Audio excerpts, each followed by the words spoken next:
we have an epidemic of what I call fossil fuel benefit denial. We've been ignoring and denying the benefits of fossil fuels, our leaders have, and they've just taught us basically that getting off fossil fuels is free.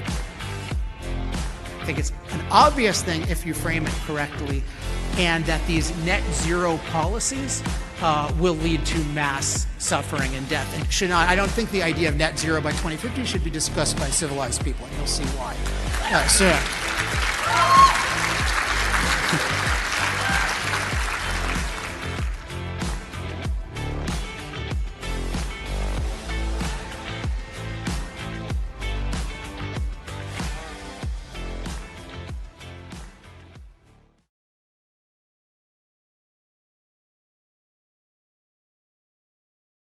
Now I'm so excited, really I am. I did a webcast last Wednesday. We did it through APP, a webinar, and we were trying to do this every Wednesday. Chris did one the other night, and so every Wednesday, make sure you diarize it to watch, or if you don't want to watch right at then, it's definitely saved. And we talk about all these different issues that are plaguing us in this new, modern, crazy world that we deal with. And it was my honor to talk to Alex Epstein last week. He is a philosopher and energy expert who argues that human flourishing should be the guiding principle of energy and environmental progress. He is the author of the book Fossil Future, May 2022, Penguin Random House. That's what it says in the notes here. And the New York Times bestseller, The Moral Case of Fossil Fuels. He is also the creator of EnergyTalkingPoints.com, a source of powerful, well-referenced talking points on energy, environmental, and climate issues. Widely recognized as a master of persuasion and debate on energy issues, Alex has spoken at dozens of Fortune 500 companies and dozens of prominent universities, including Harvard, Yale, Stanford, and Duke, which happens to be his alma mater. He is also a highly sought-after consultant on messaging, working with dozens of major political offices on pro-energy, pro-freedom, and messaging. Ladies and gentlemen, our keynote speaker this evening, Alex Epstein.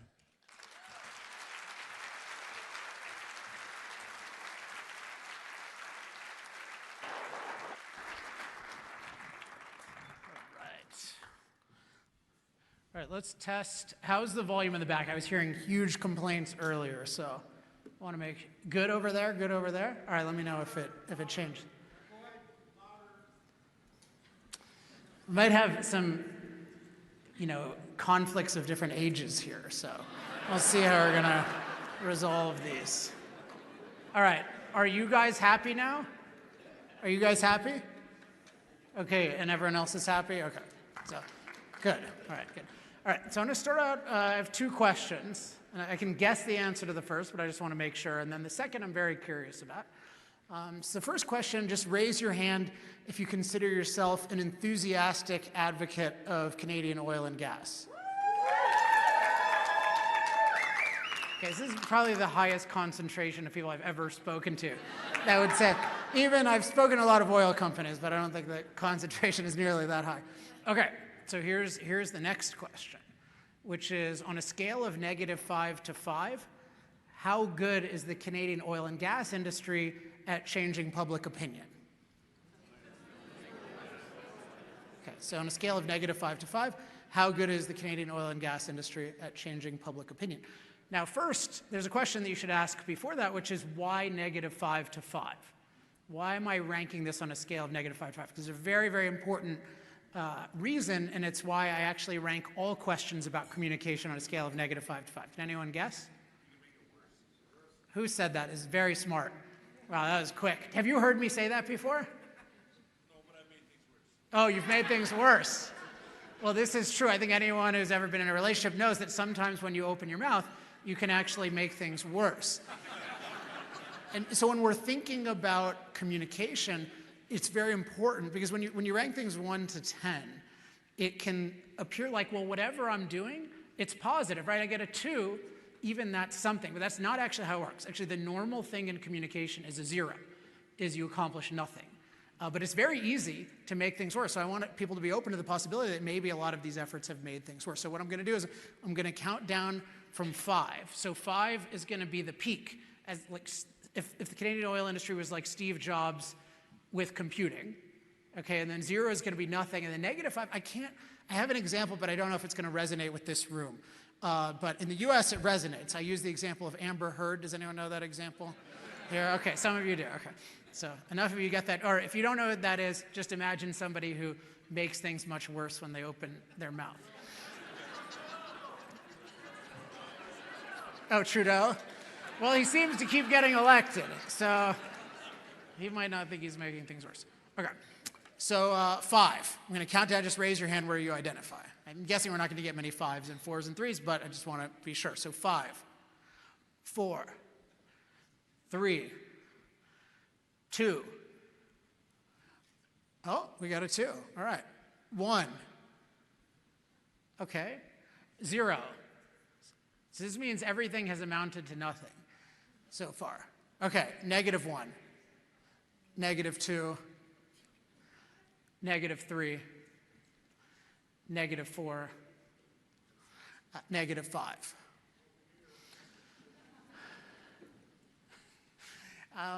So, I mean, I'm inclined to agree, and so obviously it's a really sad situation, but there's one thing that's good news about it. And the one thing that's good news, and I have some other good news as well, but the one thing that's good news about the ranking is if you're not getting a result you want, it's a good thing that you're not doing the best possible job.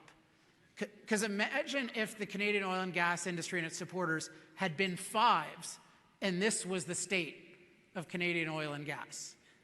You know, this goes to the sad part, which is just how embarrassing it is and how tragic it is, particularly right now when I've been writing about Canada a lot lately, just writing primarily for the US audiences, because we've just got this global energy crisis where everyone wants more oil right now.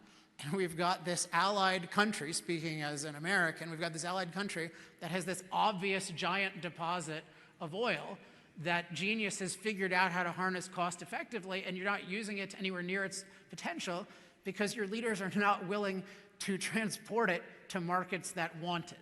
It's like such a tragedy, and everyone wants it. And you look at Joe Biden now, and he's like, who's he going to? He's going to Venezuela. Right? He's going to Saudi Arabia and getting turned down. And yet we have this amazing potential in Canada in general, and of course Alberta in particular. And it saddens me because I know how much it would benefit Canada, how much it would benefit the world. But I also have a personal story here, which Michael Binion sort of indicated, which is that I think it was 9 years ago that I first came here. And a supporter of mine, I won't give his name, I'd love to give his name, but he works at a big company and maybe he'll get canceled for being associated with me, so I won't give his name, but a really good guy.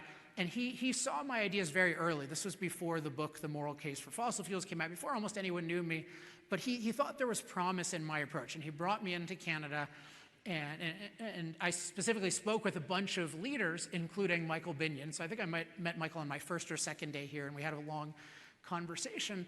And I subsequently gave a bunch of speeches to different executives and different groups in Canada, and I was happy that people were interested in my views, but I knew at the time that I did not fully know how to help them, because it's a very difficult thing to persuade the public about these issues, because you're dealing with a public that's been very indoctrinated on these issues.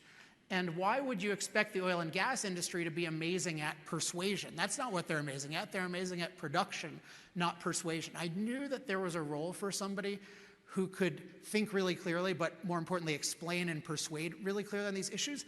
And I knew that I could do this, but I also knew that I was very early in my development. And so I really could make some difference, but I really couldn't help people as much as I wanted to. And it was quite frustrating. And I remember one experience I had was I was speaking to a group of executives, some of, I think executive board of CAP at the time. And I just remember, like, I couldn't even speak well enough to really get through. I got through to a couple of them, but I remember the best thing that came out of that was, in advance of that, meeting, I was trying to write down my ideas, and I had only been in this field for 7 years or so, and my ideas were still developing. And I wrote out this essay called The Moral Case for Fossil Fuels, The Key to Winning Hearts and Minds. And I wrote it for Canadian executives. And a lot of people saw my speech and they're like, yeah, your speech wasn't very good, which that wasn't very nice to hear. But that essay was really good. And I'm like, all right, well, I'm going to write this out. And then I published that essay. And then an agent came to me and said, hey, this should be a book. A major publisher will publish it. And I said, I don't believe that, but I'll try. And then Penguin picked up The Moral Case for Fossil Fuels, which became a big bestseller, and sort of was off to the races. And what I'm really happy about speaking to this audience now compared to 9 years ago is now I have had 15 years to develop how to explain these issues to a science. And I'm not being very modest right now, but I'm not being modest because I want to really encourage you to use what I'm going to tell you tonight and all of the free resources that you have available, including that resource that was mentioned, energytalkingpoints.com. So I've now reached the point where I know how to explain these issues extremely clearly to people who expect to disagree. And more importantly, I can give 90% of that ability to you because it's all written down on the internet in really easy to use talking points. And so I'm going to introduce this to you tonight, but everything I give you tonight is available for free online. So I really want to encourage you to use it. So my goal is really, we have an enthusiastic audience here. I don't need to make you like oil and gas or coal for that matter, but I want to really make you powerful at persuasion. So I'm going to give you the essence of what I've learned. I think the most important things that I've learned that you can use immediately, but then I want you to promote that very aggressively. Okay? Deal? Make sense? All right. So I'm going to tell you to be an advocate, and I should practice what I preach, and I do. So, I have my I Love Fossil Fuels shirt. There are I Love Fossil Fuels pins at the table. We don't have enough for everybody, but we have at least some of them. Now, this is a very easy shirt to wear in front of this audience, but this shirt was not designed for this audience. This shirt was designed for me to wear at anti-fossil fuel rallies. So I'm going to show you a clip. If you like that, you're going to like this. This is a clip of me at the largest anti-fossil fuel rally in world history, to my knowledge. And there were 300,000 people protesting down 6th Avenue in New York, and I flew from California to pay them a visit.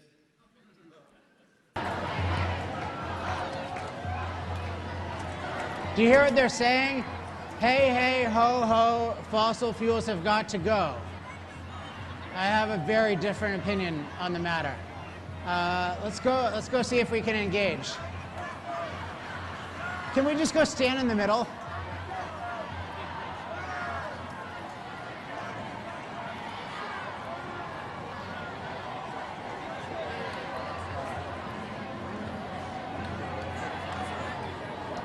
It gives you like a good backstory.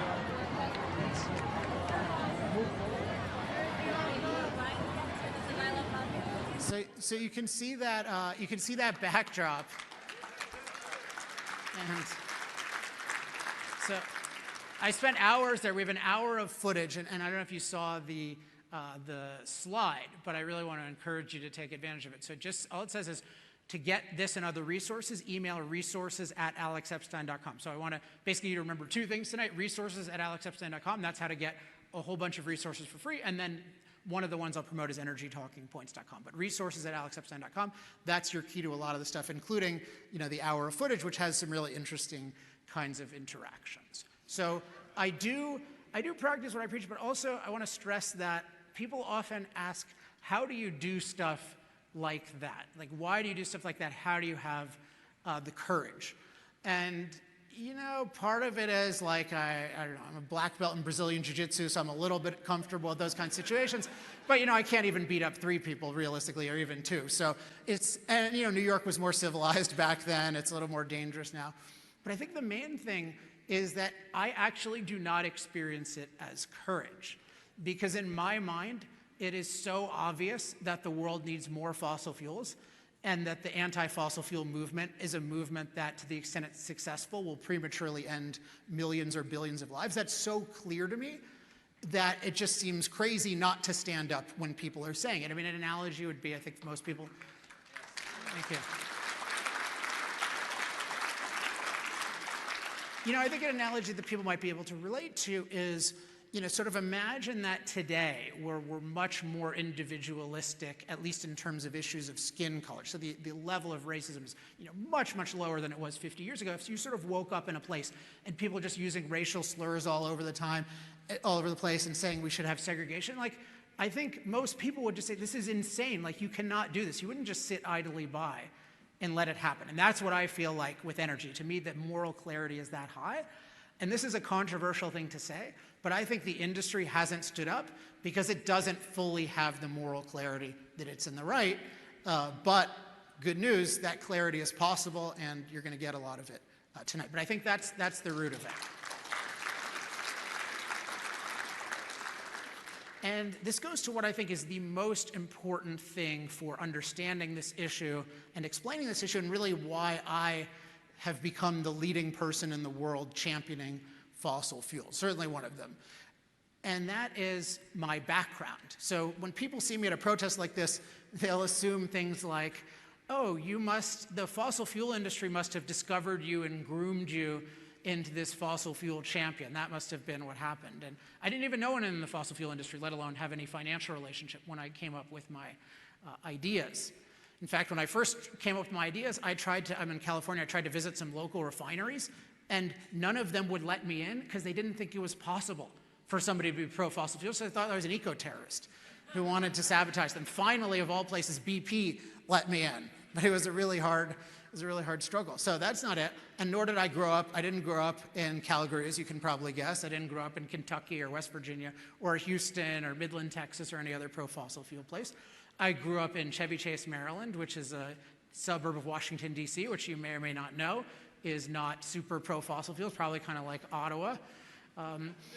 And so there's nothing there. But the thing that actually made me pro-fossil fuels, and I think is the key to making the world pro-fossil fuels, is my background in philosophy. When I was 20, I made a decision that many people said was a ridiculous decision. I was studying computer science at Duke University, one of the leading schools in the US, and I went into my advisor's office and I told him, I'm never programming again, I'm going to become a philosopher. And he was very unimpressed by this career plan. And he basically said to me, why would you be a philosopher? Nobody needs a philosopher. Nobody ever has a problem and says, let's call a philosopher for the solution. And I've gotten this reaction a lot in my life in energy, and I'll show you a clip. This is me testifying in front of the Senate Environment and Public Works Committee. My senator at the time, Barbara Boxer, this is 2016, she too thought a philosopher had no business being there, but then I explained to her why one did. Mr. Epstein, are you a scientist? No, philosopher. You're a philosopher? Yes. Okay. Well, this is the Environment and Public Works Committee. I think it's interesting we have a philosopher here talking about an issue. It's to teach you how to think more clearly. Well, you don't have...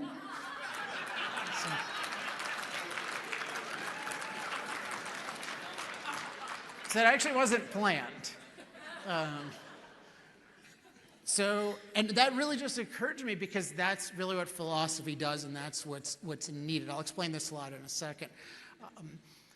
Philosophy is really the subject that studies the fundamental ideas that shape our thinking and our action. When we're thinking about things and when we're acting in the world, there are certain ideas that we have that are moving us, and usually people are not aware of them. And in particular, there are thinking methods, there are assumptions, and there are values. And tonight I'm mainly going to talk about thinking methods, although in the Q&A I might talk more about assumptions and values. And the thing that really got me into this issue, but also I think the key to helping people think differently about this issue, is to realize that the way we think about fossil fuels makes no sense at all. And this is important. Nobody can even defend the way we think about fossil fuels. So the way we think about fossil fuels makes no sense the way we're taught, including our leading experts. The only way that it works is that people don't identify it. They don't identify the right way to think about it, and they don't identify the wrong way to think about it. And once you do, it's quite easy to show that even our leading experts are totally full of it. So let me make good on that, because that's a hard claim to justify. So let me just pull this back. And so there's one idea that I want to stress, one overall idea, and then it has three aspects. But this is a thinking method, and the interesting thing about this thinking method is nobody has ever disagreed with me about this thinking method, ever. I doubt I'm going to find the first person in this room, but maybe. But I don't really think so. And yet almost no leading expert follows it. And so the thinking method is, you can call it full context thinking or full context evaluation. It's very simple. It's that whenever we look at any issue and when we're evaluating what to do about something, we need to look at the full context, which means we carefully weigh the benefits and side effects of our options. So, easy example is in medicine. So let's say you're considering taking a prescription drug. Does everyone agree here that you should carefully weigh the benefits and the side effects? Does anyone disagree? Does anyone think you should just look at the benefits and ignore the side effects? Does anyone think you should just look at the side effects and ignore the benefits? Right? Either thing could be fatal. Right? You could have a fatal side effect that you get that you didn't know about, or you could be depriving yourself of a life-saving benefit. Does anyone think it's a good idea to exaggerate the benefits? Okay, no. Does anyone think it's a good idea to exaggerate the side effects? No. And yet, what happens constantly is that almost all of our leading thinkers do this. So I'm going to explain this by breaking this idea down into three parts. So the first part of looking at the full context is you need to factor in fossil fuels benefits. If I tell anyone, if I'm having a conversation, I say, hey, do you agree that we don't just look at the negative side effects of fossil fuels, we need to look at the benefits? What do you think people say? Yeah, everyone will say yes. They'll say yes, but people won't do it on their own. It's an obvious thing, it's common sense, but it is not common practice, and this is why it's such an opportunity. And this occurs at the highest level. So when I first got into this, I started realizing, wow, energy is the industry that powers every other industry. Energy decisions matter so much. I started learning about the very special properties of oil and natural gas, particularly how oil's energy density made it so good at mobility applications, particularly things like planes and cargo ships that essentially only run on oil today. And it's in large part because oil has this amazing energy density. And I also learned, and that's important for many things, including food. You know, our modern agricultural equipment uses diesel overwhelmingly because it's the most cost-effective way to power these amazing machines that allow, 2% or something like that of the population to feed everybody. Or natural gas. Natural gas has these amazing properties that, among other things, make it the basis of modern fertilizer that's necessary for feeding a world of 8 billion people. And yet I noticed that the media never talked about these benefits. And I thought, well, that's crazy. And I thought, well, maybe the media is just not representing the experts. It's what I call designated experts, the people it's relying on to tell us the expert opinion. The media will often say, listen to the scientists. And so I looked into, okay, who are these scientists? And one of them is a guy named Michael Mann. This is just an example. Almost all of them do this. And Michael Mann has a whole book about fossil fuels and climate and what to do. And what's interesting is he talks about agriculture. And you would think, oh, he's talking about agriculture. Obviously, he's a smart guy. He's going to talk about the huge agricultural benefits of fossil fuels because they're crucial to feeding 8 billion people. And there's nothing on the horizon that is anywhere close to them at that. And yeah, he'll also talk about the side effects that he's concerned about. He's a climate scientist and he's concerned about, rising temperatures and how that'll affect things. So but in fact, he only talks about negative side effects. In his whole book, he does not once mention the benefits of fossil fuels for agricultural machinery or the benefits of natural gas for agriculture. So just think about how crazy this is. Nobody could ever defend this, yet one of our leading experts is doing this. Just this childish mistake, but it's being imposed on the world. And I think this is why we have the world in the state it's in. We have an epidemic of what I call fossil fuel benefit denial. We've been ignoring and denying the benefits of fossil fuels, our leaders have, and they've just taught us basically that getting off fossil fuels is free. And we're seeing with an energy crisis, it's anything but free. So this is one thing, factoring in fossil fuels benefits, and the power of this is everyone will agree to do this if you make it explicit. But if you don't make it explicit, everyone will default, because of the way they've been taught, to only looking at negative side effects. So that's one. Now, number two, and this is even more ignored. Hopefully we can get this on the screen. It's much more interesting than my face. This slide is factor in fossil fuels climate mastery benefits. So we talk all the time about the negative climate side effects of fossil fuels, and we'll talk about those in a minute. But if you think about what we do with fossil fuels, one of the main things we do with fossil fuels is make ourselves far safer from climate. I call this climate mastery. What we do is we take these huge climate dangers that exist in the world and we neutralize them. So for example, drought was just a huge climate killer a century ago. You'd hear of 3 million people at a time wiped out by a drought and a subsequent famine. And yet now drought-related deaths are down 99% over the last 100 years because of things like irrigation and crop transport, both of which are powered by fossil fuels. And yet our leading thinkers, never mind the media, don't talk about this. And one example is there's this organization called the Intergovernmental Panel on Climate Change, which is part of the UN. And this is revered as these are the best scientists. And there is some good science that it compiles, but it has a huge flaw. Its job is to synthesize all the relevant research, and yet it does not mention at all the climate mastery benefits of fossil fuels. And it talks for about half a paragraph about the benefits of fossil fuels, period, in thousands and thousands of pages. So think about how irrational this is. It doesn't even mention that climate deaths are way lower than they used to be. Imagine a report on polio that didn't mention that we're far safer from polio than we used to be, and that ignored the existence of the polio vaccine. Like, it's crazy, but this is what our leading thinkers are doing. But the great thing about this for persuasion is once you point out that, hey, fossil fuels have climate benefits too, people will think about it. But if you don't make it explicit, then they'll continue to think about it in a bad way. And then the third thing is that we have to factor in fossil fuels' negative and positive side effects. Particularly, I'm going to focus here on climate. It applies to other side effects with precision. So negative and positive, notice that when we hear about climate impacts, there's this assumption that they're all bad. But if you think about what CO2 is, this is a bizarre assumption. I think it's ultimately a primitive religious assumption that is based on anti-human, like primitive religious philosophy. Because why would we assume that when we put more CO2 in the atmosphere, it's all bad? CO2, what do we learn about it? It's plant food. So that's actually a huge benefit of putting more CO2 in the atmosphere. So people think like if we impact things, that's bad, but you shouldn't assume it one way or another. You should look at it. So that's one thing. But then another thing is warming has a lot of benefits. There are a lot of cold places, including the one I'm in right now.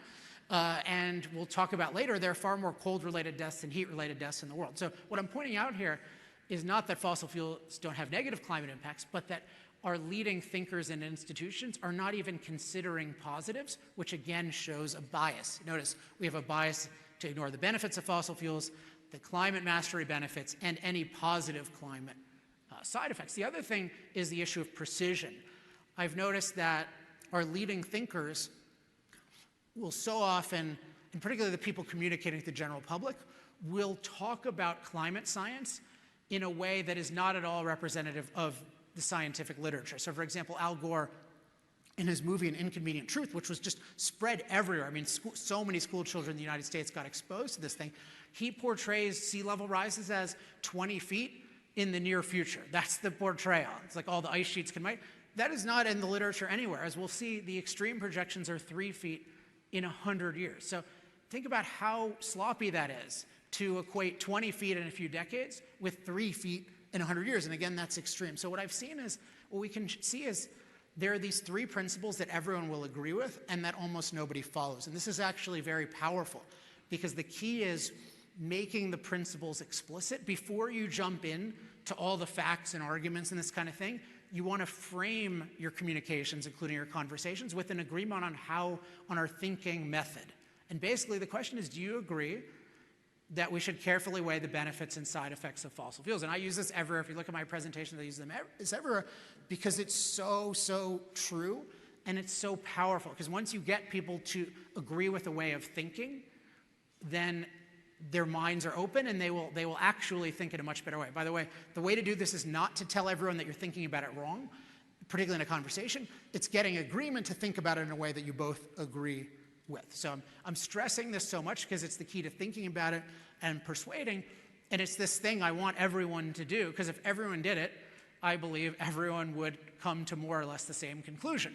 And my conclusion is if you apply these 3 principles of the benefits, the climate mastery benefits, and the negative and positive side effects with precision, then it's obvious the world needs more fossil fuels, including more fossil fuels from Alberta. I think it's an obvious thing if you frame it correctly, and that these net zero policies will lead to mass suffering and death. And should not, I don't think the idea of net zero by 2050 should be discussed by civilized people, and you'll see why soon.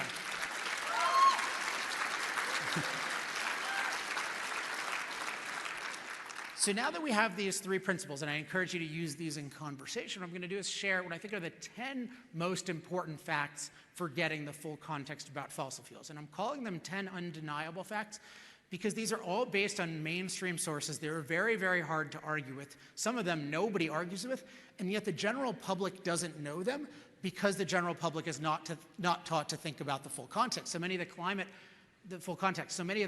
facts I'm going to tell you are mainstream climate science. They basically all are, but you don't hear about them because there's so much of a systemic bias against fossil fuels and toward what I call climate catastrophism. So these are undeniable facts, and I think once you get these, it's very, very powerful. The other thing about them is these are very, very powerful to use in communication. So I'm singling these out.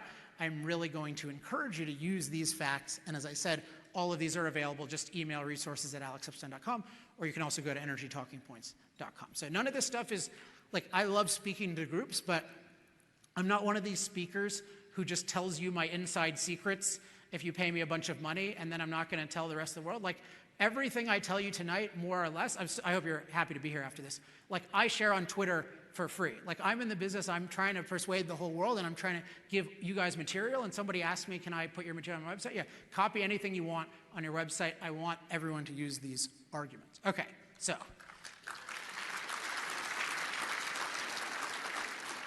we're going to go through 5 undeniable benefits, and then 5 facts about undeniable benefits, and then about climate side effects. And so the first one is the one I'm going to go most in depth into, and you might not think it's necessary, but I think it's necessary because I don't think most people in energy have any idea how valuable energy is. And even you guys, I don't think fully understand how valuable energy is, so I just want you to get this fully. If you've read chapter 4 of Fossil Future, then maybe you get it. That's 90 pages on the point I'm about to make in 3 minutes. So this is very, very important. Cost-effective energy is essential to human flourishing. So let me break that down. What is cost-effective energy? What is human flourishing? So cost-effective energy has 4 attributes. It has affordability, so how much can a typical person afford to use? Has reliability, can it provide energy when we need it and in the quantity we need it? That's very important, particularly with electricity. Versatility, what range of machines can it power? Oil in particular is the most versatile fuel in the world, so it can power every type of machine. Many other fuels cannot power every type of machine, like I mentioned, airplanes and cargo ships.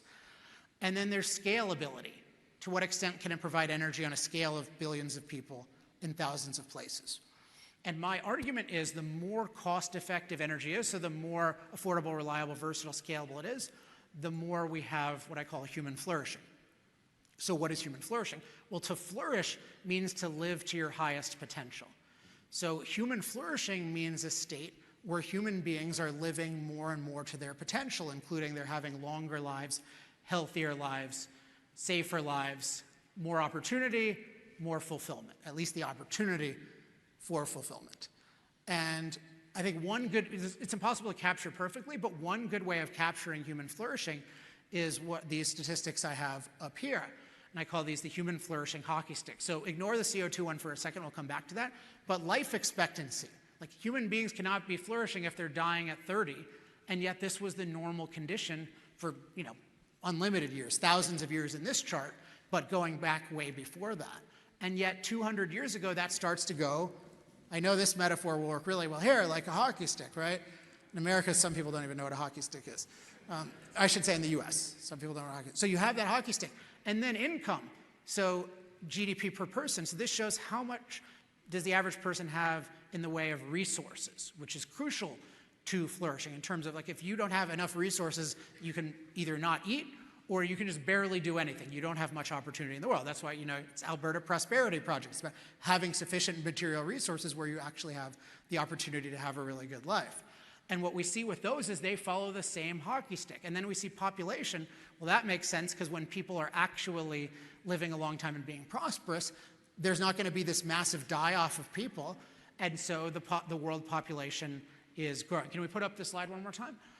And so what we see is we have these human flourishing hockey sticks, and it's really amazing. And what we see at the exact same time is, once we get the slide up here, I'll just keep making hand gestures. There we go.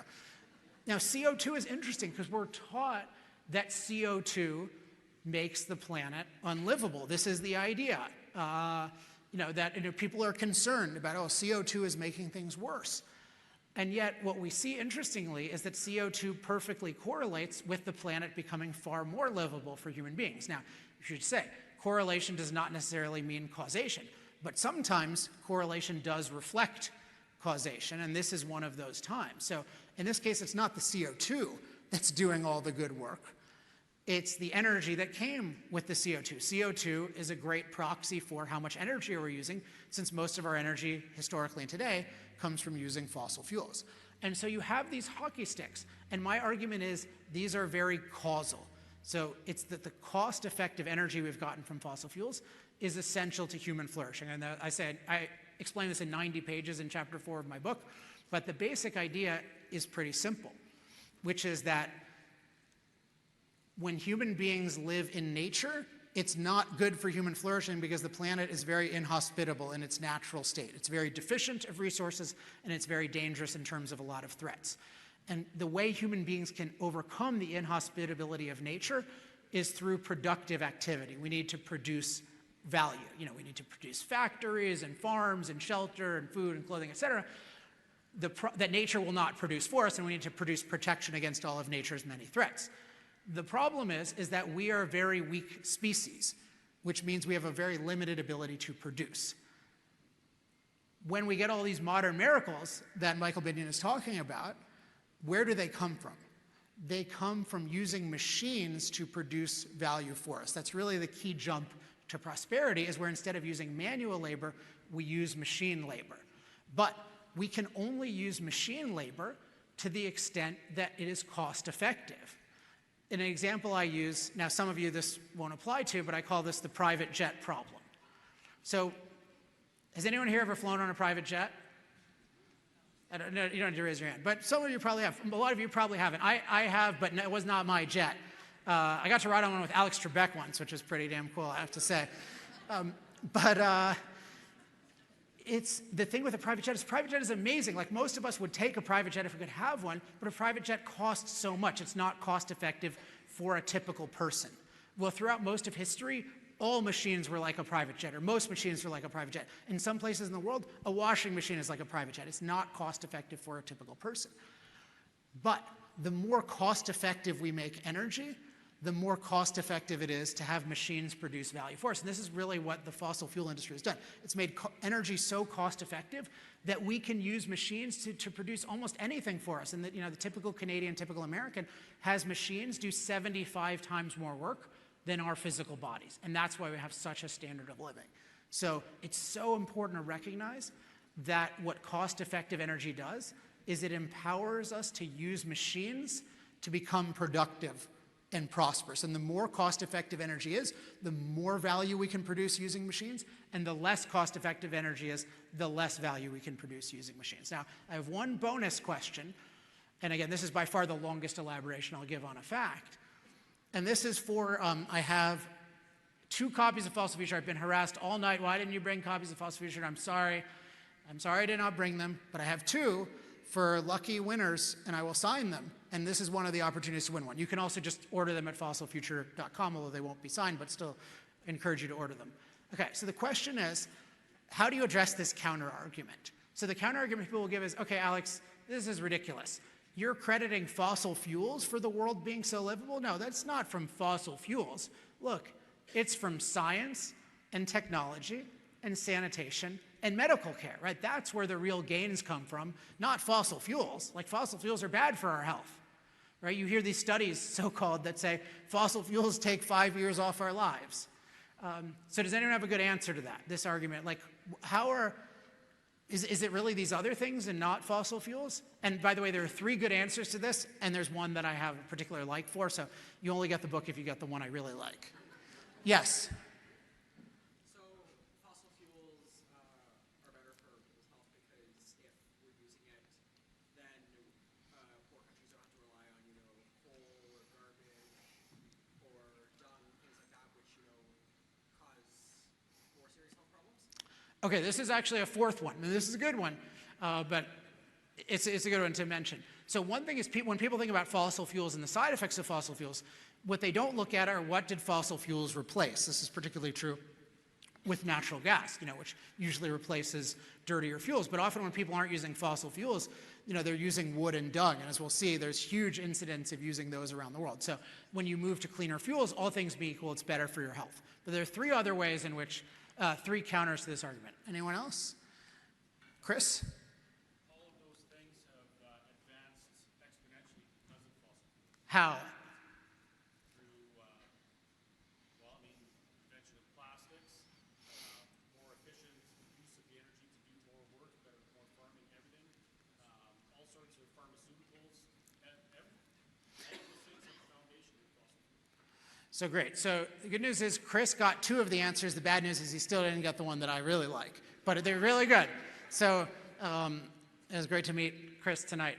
So one is that the material we get from fossil fuels is vital to all of these fields. So people don't think, I know you guys are really into this and it's an important thing, is just what hydrocarbon-based materials do for the world. What a hospital would be like without those materials. What a modern bed, for that matter, would be like without those materials. What a house would be like.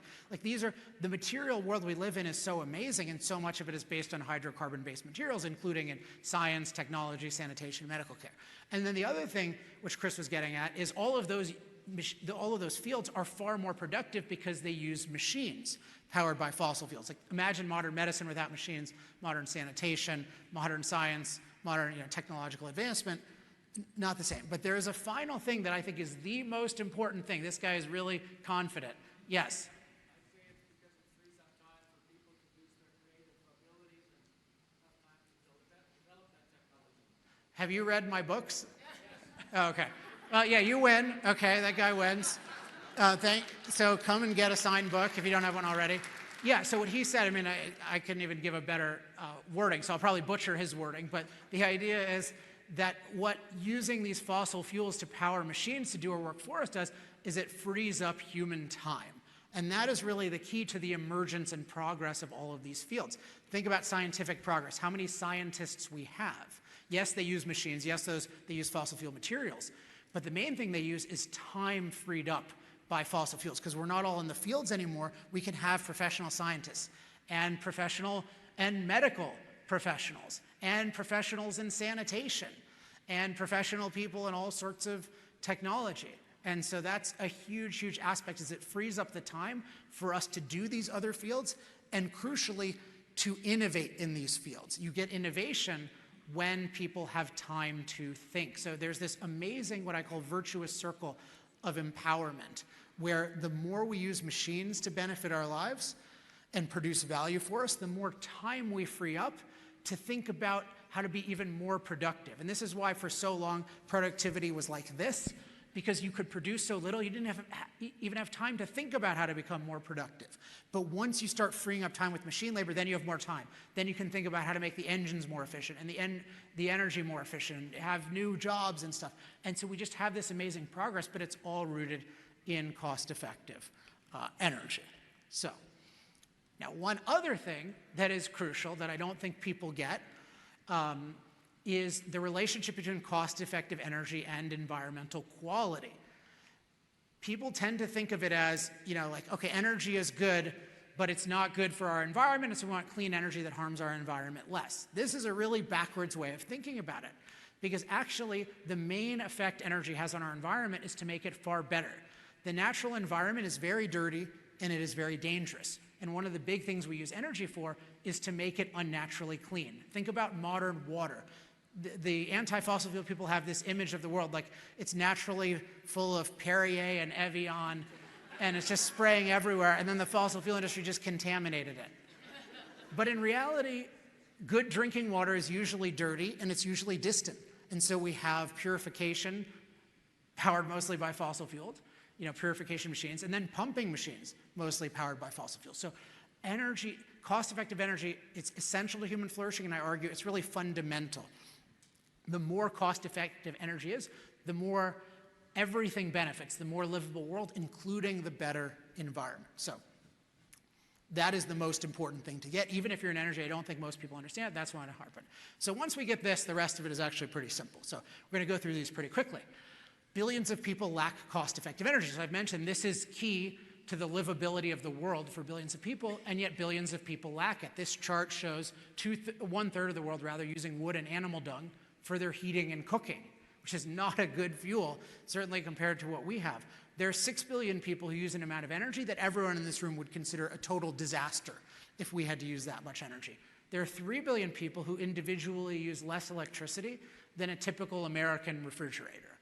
So the world is using so little energy right now, and yet it's almost never talked about. We talk about, oh, how do we use less energy? No, the world needs so much more energy. So cost-effective energy is essential to human flourishing, and billions of people lack it. Now, number 3, is fossil fuels are a uniquely cost-effective source of energy. So we talked about affordable, reliable, versatile, scalable. What we see with fossil fuels is they are the only source of energy today that checks all those 4 boxes. They are providing 80% of the world's energy, and notably, that energy is, not the percentage, but the amount of energy is still growing, despite huge cultural and political hostility, which I don't have to tell you guys about, and then also decades of aggressive competition, really generations of aggressive competition. So there's obviously something special about fossil fuels. I mentioned we have this epidemic of fossil fuel benefit denial, people pretending that fossil fuels are easy to replace. If fossil fuels are easy to replace, why are they 80% of the world's energy still and growing? And why are they growing in the parts of the world that care most about cost-effective energy? You see them shrinking to some degree in places like Germany that don't seem to care too much about cost-effective energy. But look at China. China is producing almost all the solar panels and wind turbines, or the basic components of them, and they're using coal to do it. Did they not get the memo that solar and wind are supposedly cheaper? No. There's something special about fossil fuels that's causing China to use them dominantly and to keep building more and more coal plants, among other things. So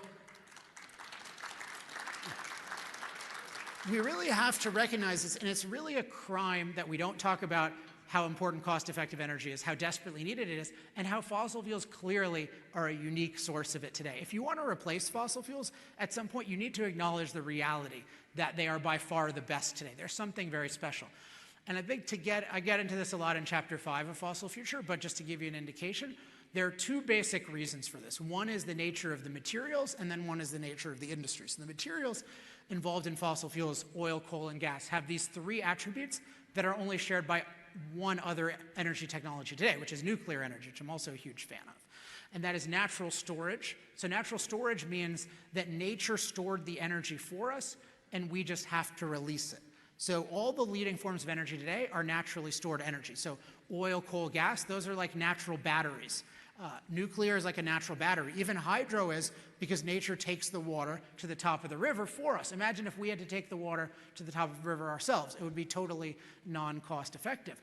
But if you look at, say, solar and wind, nature isn't storing the energy for us, so we have to find a way to store it, which we'll see is very, very difficult. And in practice, we usually basically just use fossil fuels as a battery to back them up all the time.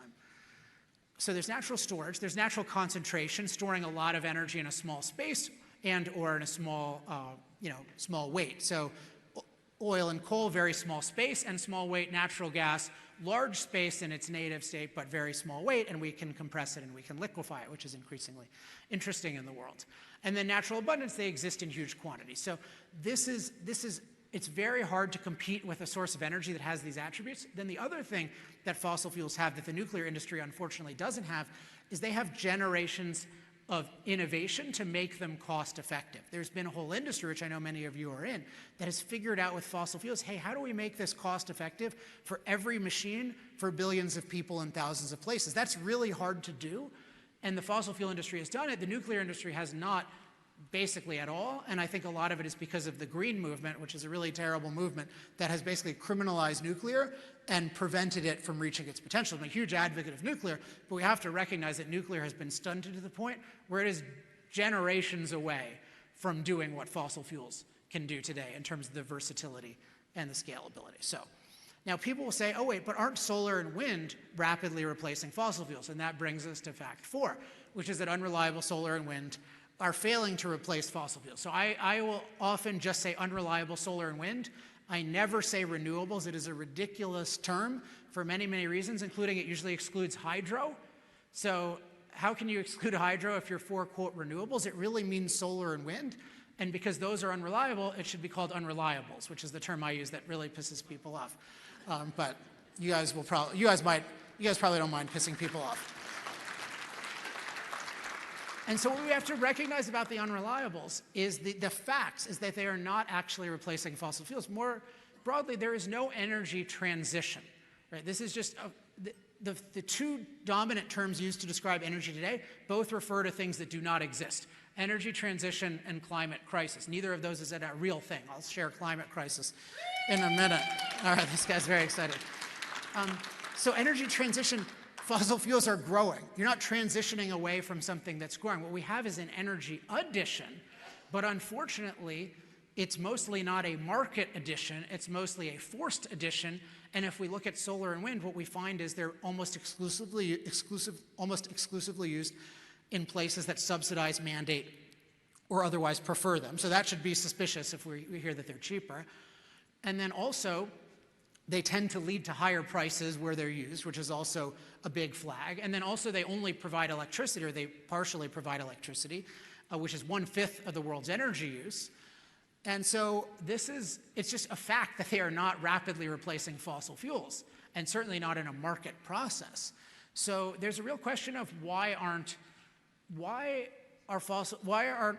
so-called renewables, why aren't unreliables replacing fossil fuels? Because you hear from Al Gore, well, they're free and forever, right? They use these natural forces, they naturally replenish, so why are they so expensive? And the basic answer is you have to think of energy as a process. When people are thinking, oh, they're free, they're wonderful, they're not thinking about the full context, they're not thinking about the full process, they're just thinking about, oh, the sun is free, the wind is free. I mean, this is a really idiotic argument, but this is very pervasive. To look at the cost of energy, you need to look at every step of the process of producing the energy. It's the same with the side effects. You need to look at the whole thing. You can't just say, oh, the Tesla has no side effects because there's no tailpipe emissions. You have to look at the full process of providing it, which is nothing against Teslas, and I generally like EVs. I just don't like them being forced on people. And I particularly don't like them being forced in California, where we don't have any electricity.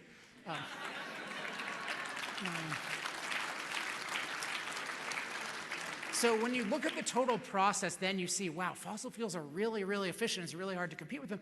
And particularly with solar and wind, the biggest thing, there are many inefficiencies, but the biggest thing by far stems from their unreliability, which is the fact that they can go near zero at any given time. And so this is the example of the Texas freeze. I actually wrote an article about how Alberta did much, much better during that week, despite having worse weather, because you guys had better policies, although you seem to be moving away from those, which I don't recommend. And you look at Texas, though, look before the freeze, it looks like, if you take a snapshot, it looks like, hey, wind and solar are amazing. They're providing over half our electricity. But then what happens with a winter storm? I know this is a big surprise, but during a winter storm, you don't have much sun. And also, maybe this is less obvious, but you don't have much wind. It wasn't that the turbines froze, it's that you don't have much wind in these situations.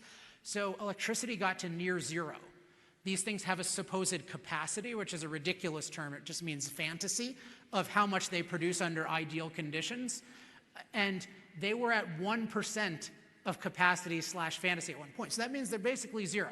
So when you have a technology that can go near zero at any time, what percentage backup do you need? You need 100%. So what happens with these things is you have to build the whole unreliable energy infrastructure, including transmission lines and then all the equipment, and then you also have to build the reliable energy infrastructure. So it's not that surprising that building an unreliable energy infrastructure plus a reliable one costs more than just building the reliable one. Now what happens is, now this is what happened to Germany. This is why their prices are so high, is they had to pay for the unreliables plus the reliables. Now what other people would do, including California and Texas, tragically from my perspective, because I live in one place and really like the other, is they play what I call reliability chicken, which is they try to get away with shutting down as many reliable power plants as possible, in part to contain their costs. But what happens when you do that is you are playing reliability chicken. So you are hoping that it doesn't get too hot or too cold, and you're hoping you have plenty of sunshine and wind. But hoping, that was a legitimate strategy 3,000 years ago when people believed that weather gods controlled everything. But for modern human beings to be hoping for weather to get our energy is an embarrassment. And this embarrassment has consequences in terms of blackouts and people dying. So this is why these unreliables are not replacing fossil fuels. And of course, because they depend mostly on fossil fuels, it's not a replacement. It's a parasitical arrangement that usually adds costs. Okay, so far, where are we? We are. Cost-effective energy is essential to human flourishing. It's desperately needed by billions. Fossil fuels are a unique source of it. They're certainly not being replaced by solar and wind. And so what we have really is already we know that net zero, as I said, should not be discussed in civilized company, because if you think about it, the world will not be a livable place for almost anyone if we rapidly eliminate fossil fuels. And yet we're told to basically get rid of fossil fuels, or most of fossil fuels, in the next 27 years. Someone, by the way, should ask me about some of the issues Michael raised, because I have some disagreements about them, particularly like CO2 capture and the viability of that at scale. But I'll just say my view is we are definitely not capturing all the CO2 of fossil fuels in the next 27 years. And so if people believe that you want to be net zero emissions, that basically means zero fossil fuels in practice. And that means mass murder. And so we really need to recognize that the benefit of fossil fuels going forward is a livable world for billions of people. That's what people associate with climate. They say, oh, we're making the world unlivable. No. Fossil fuels made the world livable in the first place. That's what's making the world livable, not a particular climate. We had all kinds of climates, and we couldn't live in any of them until we had fossil fuels. Certainly not this one. So now this gets to the climate part. The climate part is actually really simple, so we're not going to go on that much longer, because it's really simple once you get the benefits, because the climate side effects are so obviously not worth depriving 8 billion people of the benefits of fossil fuels over. And the key to it is actually understanding the fifth fact about the benefits of fossil fuels, which is that fossil fuels give us incredible climate mastery benefits. So this chart is my second favorite chart behind the hockey sticks chart. And what it shows is what has happened to climate-related disaster deaths as CO2 emissions have risen. So this is deaths from storms and floods and heat and cold, et cetera. What's happened is people have the impression, oh, those are going way up. And before I studied this, I thought, okay, of course they're going up, right? I thought they were exaggerated, but of course they're going up. But it turns out they've been plummeting. It's one of the greatest areas of human improvement in the last century is our safety from climate. The average person in the world is 1/50th as likely to die from a climate disaster as they were 100 years ago. And why is this? It's overwhelmingly because of fossil fuels. Fossil fuels power all these amazing machines that neutralize climate danger, such as I mentioned before, irrigation machines and crop transport machines for dealing with drought.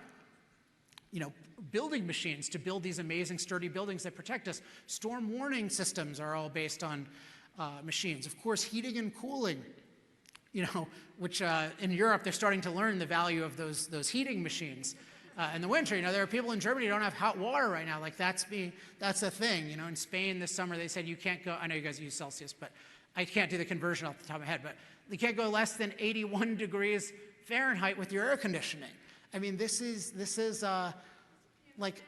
yeah, that's good. It is insanity. And so, but we have this incredible ability to master climate, and we need to recognize this when you think about the side effects, because what it means is that we can cure almost any climate problem. Notice we've been using fossil fuels and emitting CO2 for 170 years. We have the best world ever, and we're 50 times safer from climate. And we'll see we have 1 degree warmer. Why does anyone think that another ½ degree, another degree, another 2 degrees is going to be the end of the world? There's no reason to think that logically at all, unless you're just a fossil fuel benefit denier. And what we see is that this mastery ability is so powerful. So one example is sea level rises. Sea level rises, I think, are the most legitimate concern with warming, because that'll lead to sea level rises, and we built civilization based on certain sea levels. But nevertheless, we have 100 million people living below high tide sea level. We are really, really good at dealing with sea levels. So once you recognize the benefits of fossil fuels, including the climate mastery benefits, you realize that using fossil fuels means a world where we have the opportunity to become incredibly prosperous and keep making progress, and the opportunity to continue to be safer and safer from climate. And if you rapidly eliminate fossil fuels like the net zero agenda, the world will be unlivable for the typical person by our standards, and they'll be far more endangered from climate because they won't have all these amazing climate protection systems. So with that in mind, when you look at the climate side effects, to justify restricting fossil fuels, it would have to be something apocalyptic, because it's apocalyptic to get rid of fossil fuels. And so when we look at them, the question is not, are we impacting climate? I believe we are.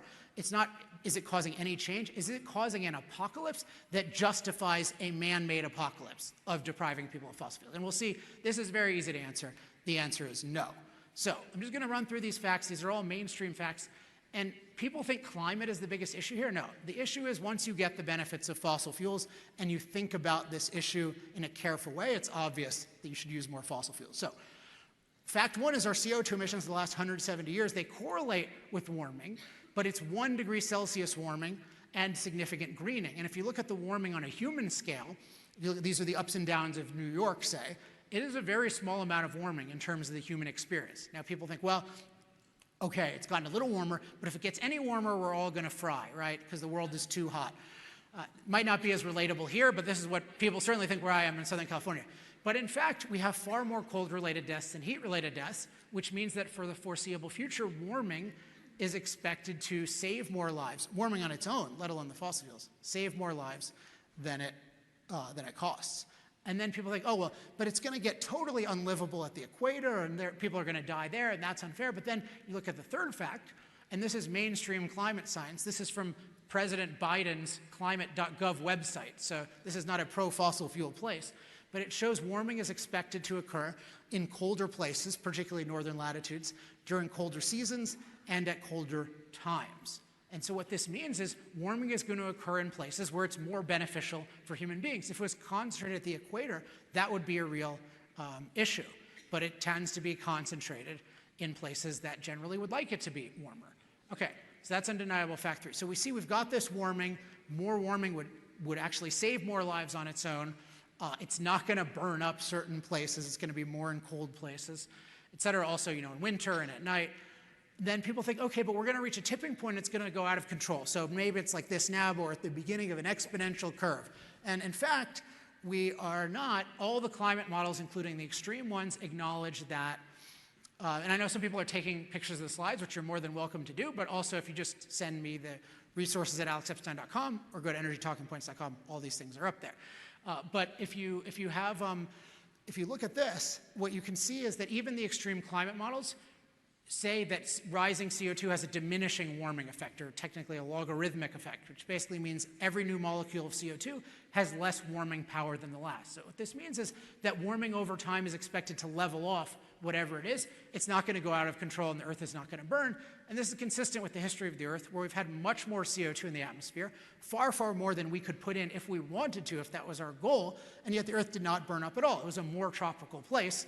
And so, yeah, more CO2 will make the world somewhat of a more tropical place. That is not a catastrophe. So the final fact is, if you look at the other kind of variables like storms and floods, we don't have time to go into all of them, but if you take even the UN IPCC, this organization that has a lot of bad tendencies, even if you look at their scenarios, not their PR statements, nothing in there is something we could not master using fossil fuels. So for example, sea level rise, look at what we have. Extreme projections are 3 feet in 100 years. That is not something that would be a huge problem for a modern society with a lot of energy. By the way, if we go net zero and stop using fossil fuels, the projection is 18 inches in 100 years under this scenario. So basically what happens if you get rid of fossil fuels, you don't even stop all the, quote, climate change. You just totally gut yourself of the ability to deal with it and with everything else. So there's just, if you look at the actual evidence, it's really simple. The key is what I said from the beginning, the thinking method. Are you looking at the full context? Are you carefully weighing benefits and side effects? Carefully, and then weighing benefits and side effects. If you do that, it's obvious that we should use more fossil fuels, and it is obvious that net zero, as I say, is a total failure to apply good thinking principles. It is based on ignoring the benefits of fossil fuels and what I call catastrophizing the side effects. Net zero, should not be discussed. It is an evil policy. Our goal should not be to eliminate our CO2 emissions at all costs, as I say in my work. Our goal should be to advance human flourishing. And we cannot advance human flourishing right now in this point in history by eliminating our emissions. And if we try to, if that is our goal, we are going to keep killing people and keep causing misery. So what we need is a totally different policy, and I call this energy liberation or energy freedom, is a platform I've actually built, which is also at energytalkingpoints.com. And what energy freedom means is we have the freedom to use all forms of energy, and that includes things like decriminalizing nuclear and making sure that the non-carbon alternatives have the best possible shot of succeeding. I think nuclear in particular has huge potential. And so if you do that, what you have is you have enormous amounts of energy now and for the foreseeable future, plus you have the best ability possible to develop truly scalable non-carbon alternatives. By the way, if you just do what we're talking about now, these policies that Canada and the US are following, I call this unilateral disempowerment, because what we do is we disempower ourselves, impoverish ourselves, and what does the rest of the world do? Does anyone think China is pursuing net zero? Russia? Does anyone right now think Russia? India? I mean, a much better country than those other two, but still, no, it's not happening at all. And now they're admitting openly. It never made any sense. So it's just, they are smart enough to know that net zero is suicide. And unfortunately, we are not yet smart enough to know, but I think those of us in this room can make a big difference if we support fossil fuels and if we support energy freedom. So let me just wrap up with a couple of thoughts. And this is a question you might want to ask. Why do our leaders think so badly about this? I have some interesting answers to this. But I just want to give you a final motivating set of remarks. So I mentioned that when I started off in Canada, it was frustrating because I knew that there were way better arguments than I could make at the time, but I hadn't worked them out. And now I've worked them out to a much better extent. Of course, in 5 years, I hope they'll be even way better, but they're definitely at a level now where I know they can persuade, tens, hundreds of millions of people, ultimately billions of people. And we have an unprecedented opportunity because I think we have much better arguments than existed 5 or 10 years ago, but also because the energy crisis has woken the world up. The world is finally open to the possibility that the anti-fossil fuel movement is wrong, because the anti-fossil fuel movement is the establishment, and in times of crisis, the establishment they become questioned. Now, it's not automatic. Just because you have a crisis doesn't mean people learn. It's just the opportunity because people have opened their minds, and that's the real key to this. Have people open their minds, and I believe they have, but we need to deal with that open mind with as much education as possible. That's been my motivation tonight. And in particular, I'm totally happy if everyone after this complains that I've mentioned the website energytalkingpoints.com too many times. I'll consider that a huge success, because this is the website that's really my life's work available for free to everybody. And with these resources, if you all use these resources, and I really, really hope you do, you'll see you can just become incredibly, incredibly persuasive. You can really just copy and paste. You can send people links to everything. Make sure you're on the newsletter, resources@alexepstein.com, just email that. But you have this opportunity. You have an unlimited printing press. Think about this. The internet just gives you unlimited ability, and if you combine that with the best resources, you'll be very effective. Finally, also, I have a book, Fossil Future, which is right here, which I'm, again, sorry I didn't bring 500 copies. Next time I'll think to do that. But this is, so the bad thing about Fossil Future is you do have to pay $20 for it or whatever they're charging. I couldn't get the publisher to give it away for free. The good thing is that if you want to be educated like from beginning to end, and if you want to persuade open-minded people, I don't think there's anything like it in terms of how persuasive it is, and I know some of you in this room really like it, so I hope you'll affirm that. And I really think that this is going to be a huge resource, but no matter what, use energytalkingpoints.com. And by the way, you'll see in the resources email I sent out, but you can also just go to fossilfuture.com to buy it in Canada, to buy it in bulk, whatever you want to do. Okay, so resources@alexepstein.com to get resources that you can share with people. If you want to reach me directly, alex@alexepstein.com. And if you have some sort of speaking event you want to potentially host me at, speaking@alexepstein.com. So we'll wrap up just so we remember. The key to thinking about this issue and persuading people is the full context, carefully weighing benefits and side effects, including the benefits of fossil fuels, the climate mastery benefits, and negative and positive climate effects with precision. So that's the core of it. And then we have the 10 undeniable facts. Cost-effective energy is essential to human flourishing. It's desperately needed by billions of people. Fossil fuels are uniquely able to provide it.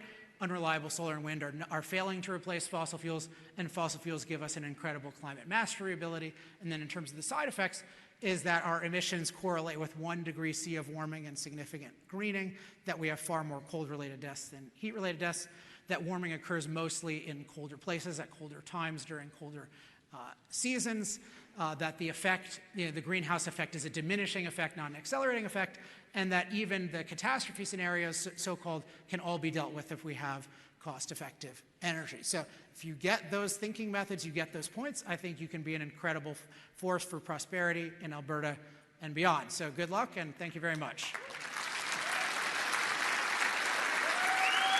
All right, thank you. Oh, that's nice.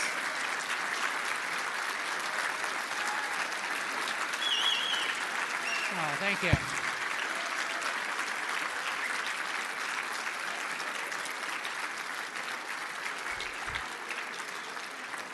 All right, I think we're coming up, right, Dennis? And the person who won the book, I think we only had one, right? But make sure to come up to me, and then if somebody else has a really motivating story, maybe I'll give it to you. The other one. Absolutely. We're going to get, yeah, Dennis and Alex are both going to be up here.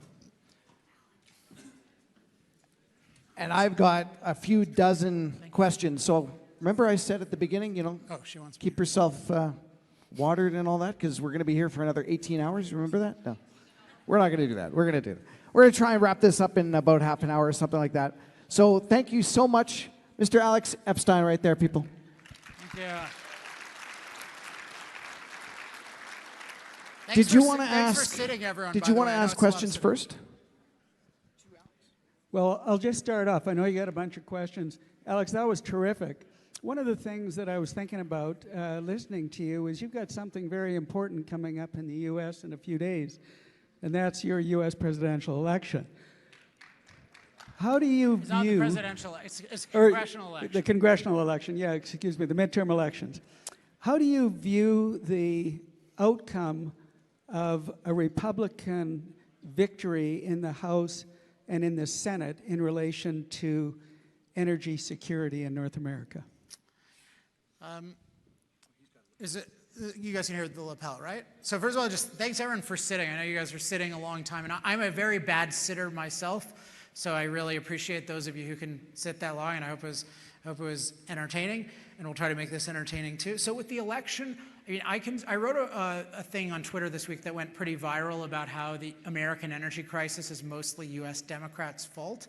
And for me, it's actually really sad because I consider myself much more pro-freedom than both Republicans and Democrats, and I don't identify as either of those things. But on this issue, which is my one real issue of expertise, there's unfortunately a difference in kind between the parties right now, because the Democrats are just totally bought into this anti-fossil fuel net zero agenda, to the point where we had this thing called, it had different names, the Green New Deal, Build Back Better, was eventually passed as the, quote, Inflation Reduction Act. And even when it was in Build Back Better, which this guy Joe Manchin temporarily held up before he endorsed it, like one Democrat in the House voted against it out of hundreds. And it was this horrific policy, and only one, including in the oil and gas district. So I've tried to make the Democrats see, like, you guys have a problem, you need to shift. Right now, yeah, the Republicans are way, way better on energy. And I think it came up in my bio, I work with a lot of elected officials. I have an open policy where I'll help any office that's interested in energy and freedom. Unfortunately, the overwhelming interest I get is from Republicans, and so I help them. And so on those policies, I think they've been way better, but also I think they're getting better because in part because they're working with me. So on energy, they're really good. Doesn't mean I agree with them on everything else, but in energy, it's a difference in kind. And I think if and when they get power, though, there's a huge difference between whether they use the power in a reactive way or a proactive way. And this is one thing I'm trying to influence. This is why I have something called an energy freedom platform, which you guys are welcome to rip off. It's, again, at energytalkingpoints.com. I can talk about it later, or you can just check it out. But it needs to be a positive agenda of what you want to do, not just criticizing Joe Biden for all the idiotic things he did. That should be 1% of the focus, right? The real thing is, what is our vision for going forward? And I think they really need a positive vision. Anyone who's pro-energy does, and I'm working with them to get that. Let me just follow up with one more question, and then we'll get to Carrie and the questions from the audience. consider cognitive dissonance right now in terms of assuming the Republicans take the House and the Senate, and the polarization that exists in society with those people who have really bought into the climate narrative, really being pushed very aggressively by, the WEF and the UN. And so under the circumstances of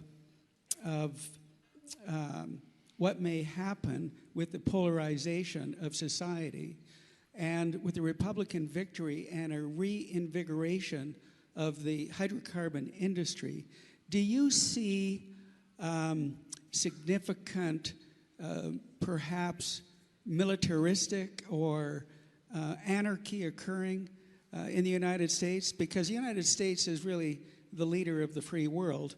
And what we're seeing up here in Canada is the same kind of polarization.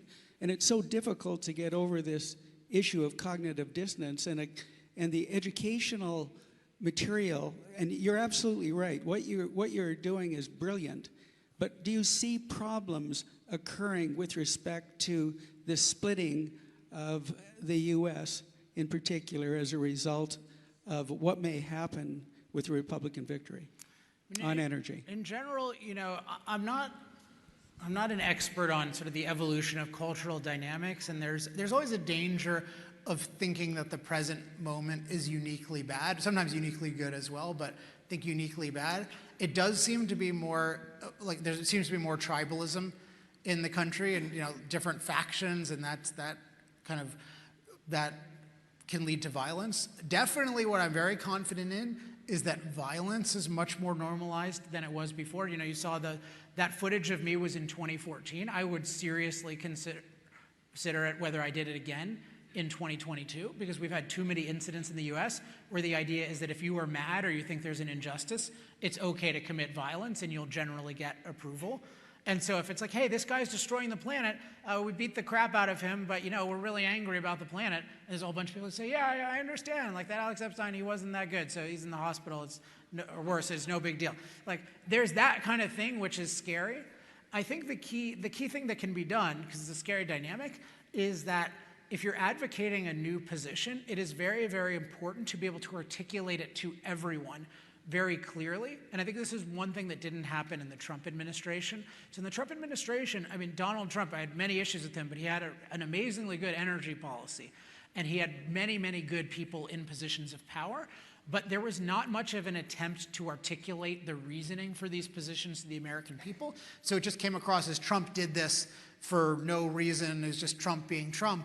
And then a lot of that just gets wiped out with the next administration. So I think this is a lesson for anyone. If you're imposing what you think is the right thing, you need to explain it, because when you explain it, you get more supporters, and you also take energy out of the opponents. One thing I've noticed is that, when you have rational people supporting something in this field, a lot of the anti-fossil fuel people, they quickly become pretty meek once there's intelligent opposition.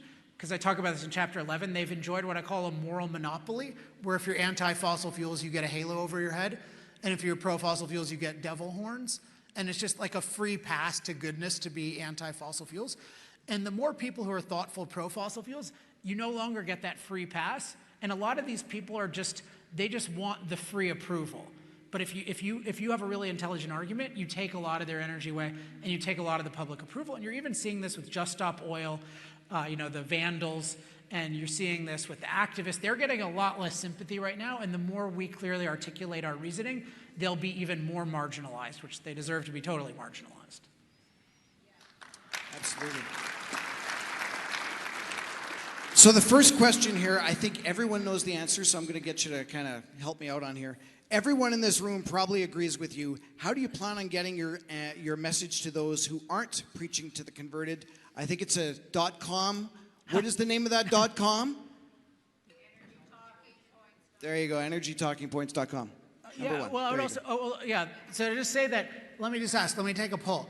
How many of you know at least one person who's not super pro fossil fuels?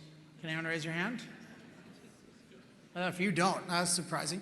But a lot of you do. So one thing is, you can reach out to them, but the key to reaching out to people successful is you want to find resources and arguments that are really designed to persuade people who expect to disagree. Most resources for most positions are designed to just appeal to people who already agree. So while I polled you at the beginning, I knew this was going to be maybe the friendliest audience I ever had, but the arguments I gave you are arguments that I will make at Harvard or anywhere else. So, and by the way, I just saw that my book is being sold in the Harvard bookstore. So, you know, it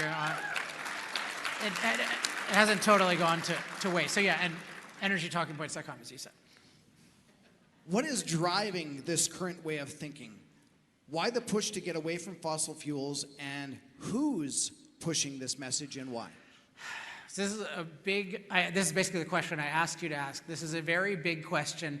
It is answered very thoroughly in chapter 3 of Fossil Future. So, and also on energytalkingpoints.com, if there's a summary of Fossil Future, and I have a decent answer there, but I'll just give you an indication. So when you ask who, I actually am of the view that it's more that there are ideas running the society than there are people running the society. I think mostly the people running things are not like leaders of a conspiracy. I think they are just kind of people who have bought into bad ideas in one way or another. So I think what happened historically is that there's always been a movement that says that human impact is evil and should be eliminated. But this, for many centuries, somebody, philosopher Rousseau had this view. You have different people who have this view, but it was a very marginal view for a long time. People who generally live in nature know that human impact is necessary. You look at a lot of old writing, like on the frontier, people are not worshiping unimpacted nature. They want to enjoy nature, but they don't worship it as something we shouldn't change. What happened, though, is the more prosperous the society gets, actually the more, if you don't have education, the more it's plausible that impact is bad, because you treat the amazing high-impact society you have as the given, and then you hear, oh, impact is bad, so let's not do any more, let's not rock the boat.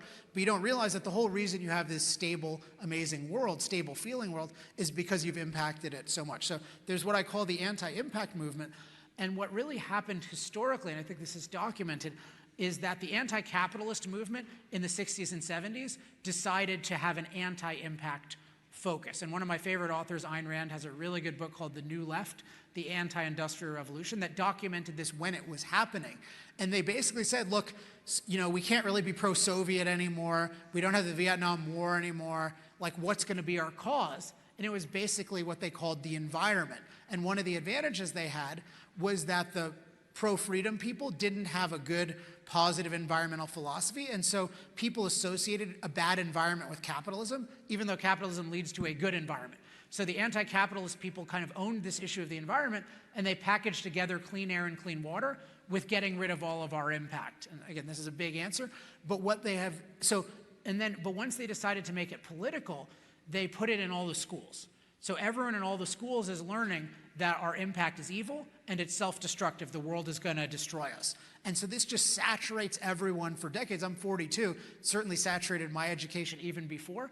And so now we have a world that has this hostility toward our impact and thinks that it's bad. And then what happens is we tend to pick the things that have the biggest impact, and fossil fuels, in a sense, have the biggest impact, and the people who are against impact and against capitalism have focused their efforts on fossil fuels. But I think the real thing that's going on is all these anti-impact ideas that have been spread for 50 years are sort of leading us off a cliff, including net zero as an example. Net zero is the dumbest idea imaginable, because why?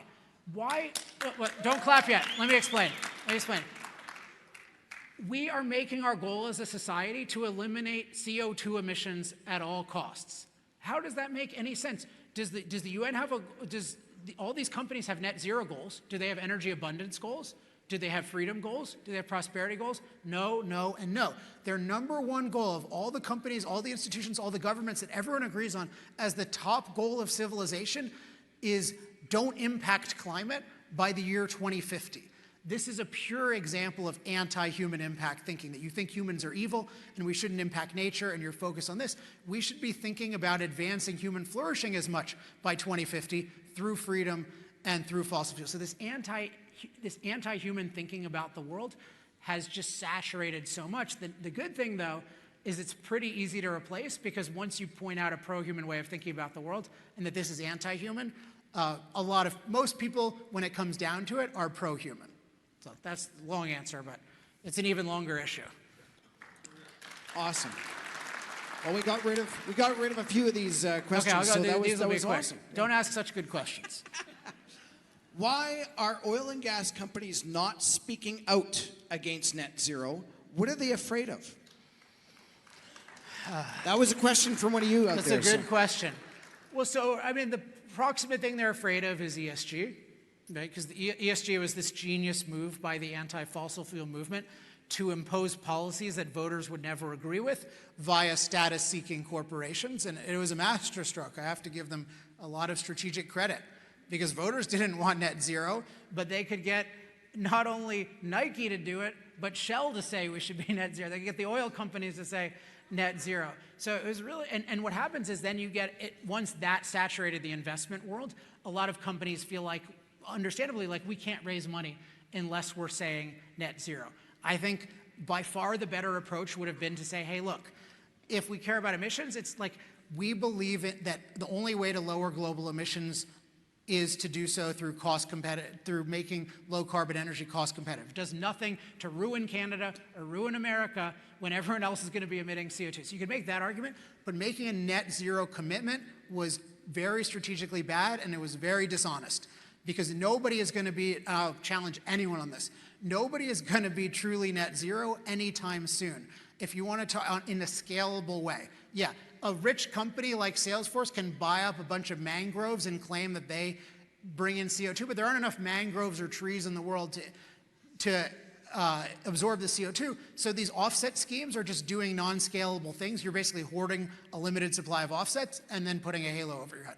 It's a ridiculous thing. So net zero is a lie that anyone is doing it, that anyone is close to doing it, and it is a dangerous lie because it has incredibly reinforced these net zero policies. The people will say, hey, if Total and Shell and insert BP, if they're saying they're going to be net zero, then why should we object to these net zero policies? These oil companies have really, really sold their souls into disaster by advocating net zero, to put it mildly. So just to follow up on that, Alex, it seems that some of the major corporations, the board of directors, are starting to push back on this ESG nonsense. Well, a good thing is that there's getting to be a response, and to use my usual thing, energytalkingpoints.com, if you look up ESG, I have a positive alternative to ESG, which I call long-term value creation.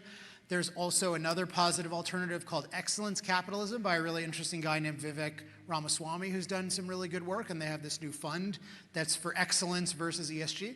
So there is a lot of pushback, and I think the thing that's happened is, in 2020, ESG was peaking, early 2020, because oil was crashing. And so the ESG people could say, not only are we moral, but we make more money. They're like, oh, it's a better ROI. No, it was one moment in time when oil stocks weren't doing well. Now they're getting killed because oil stocks are doing so well, and Larry Fink and company are now going to Texas and begging, like, hey, don't stop buying our stuff, and et cetera, et cetera. So because there's a financial swing, people are now open to it, and also people realize, hey, this energy crisis is being caused by ESG. Elon Musk, who's a good bellwether of kind of popular opinion and coolness, he's now against ESG.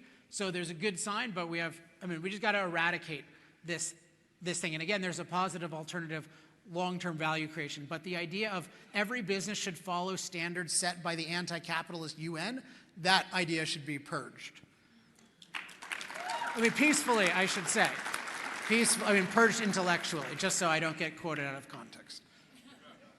So next question. How do we influence Canadian oil and gas companies when many are over 100% foreign owned? And then the second part, what do you think is the key to flipping the oil and gas narrative from shame to energy pride?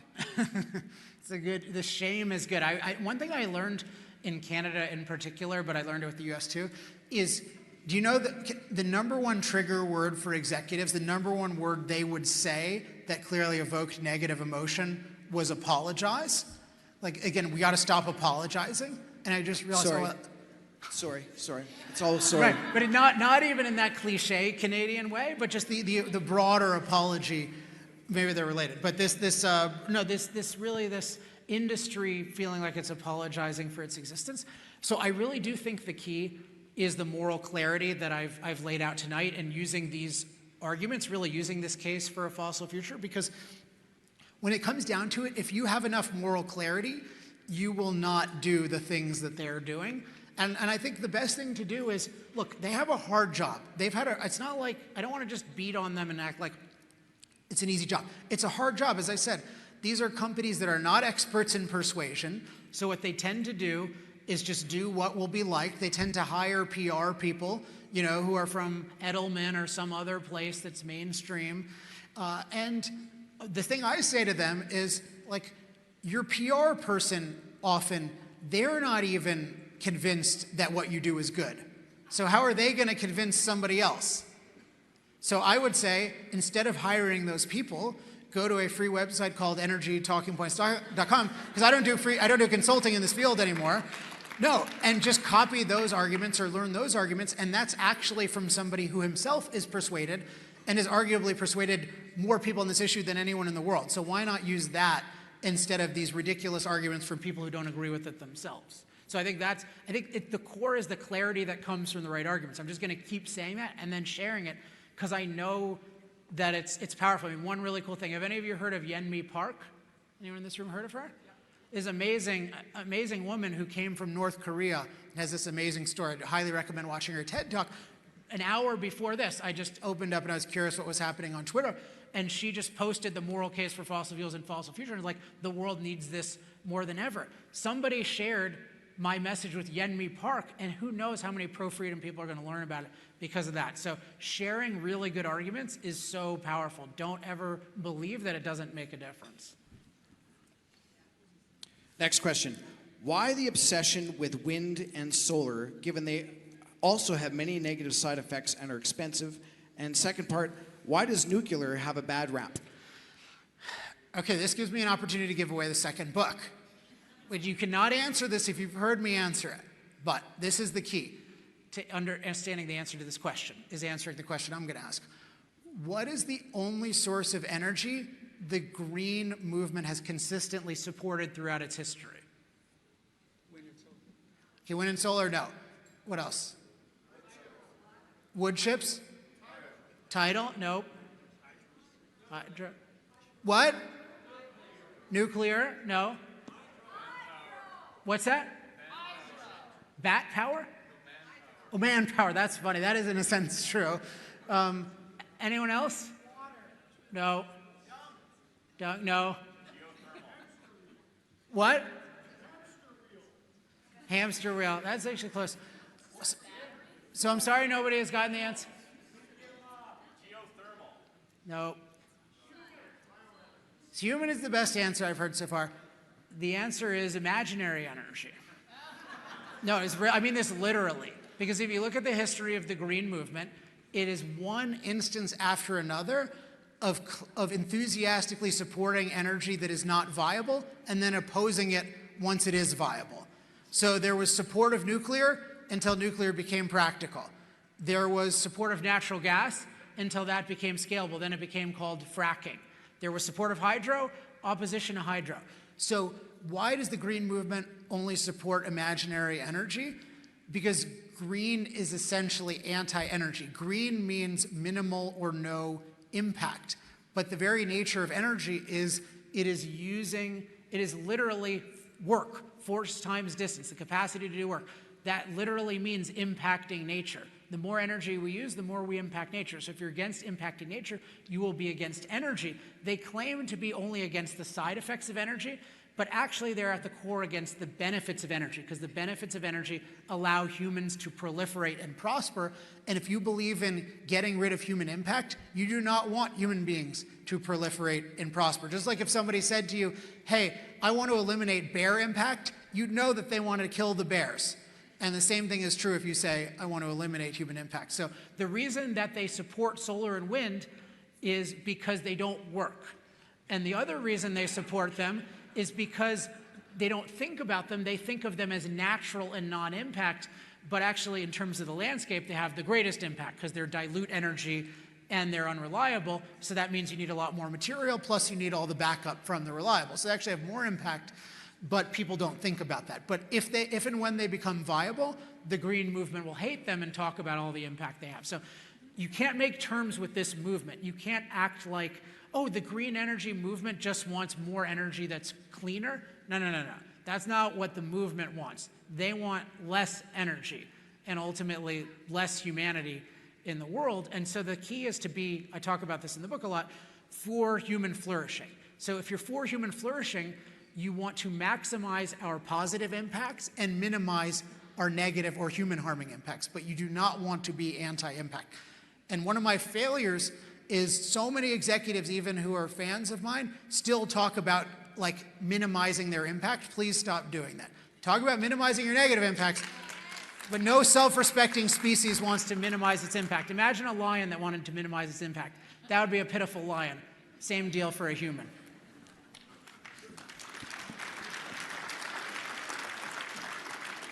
Why are the Democrats so set on canceling projects like Keystone XL?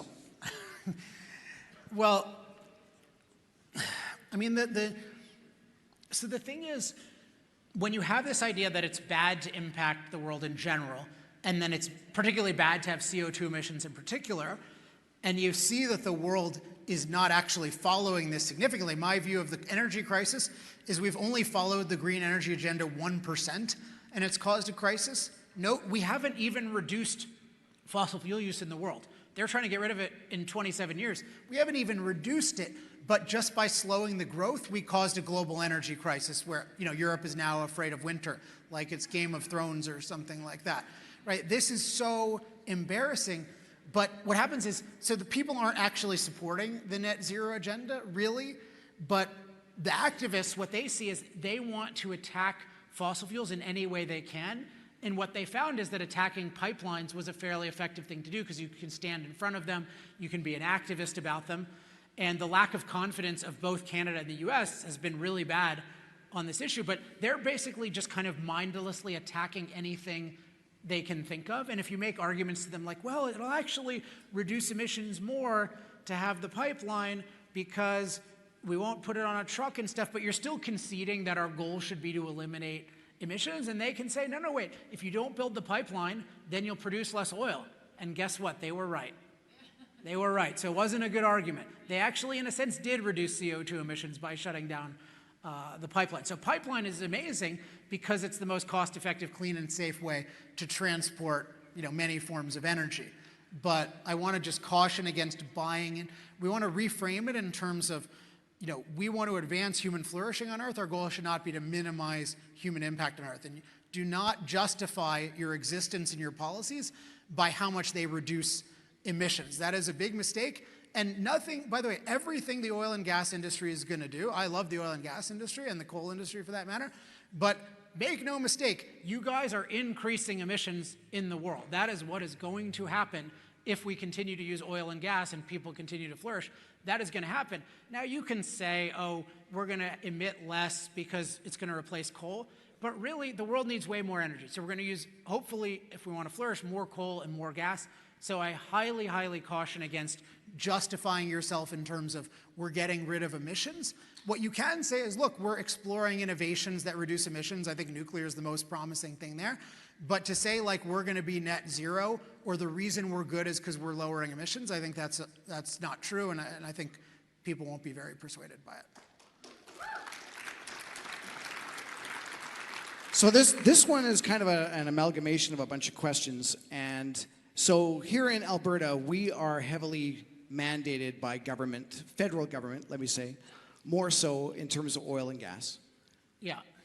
What would an independent Alberta be able to do much better being independent than having to deal with the federal government? Well, I have no expertise on this, and I have a question for you guys. And this might be offensive, but didn't you guys vote in those idiots in Alberta? No, I mean, didn't Alberta vote in like that terrible party that did all that stuff? No, I'm curious.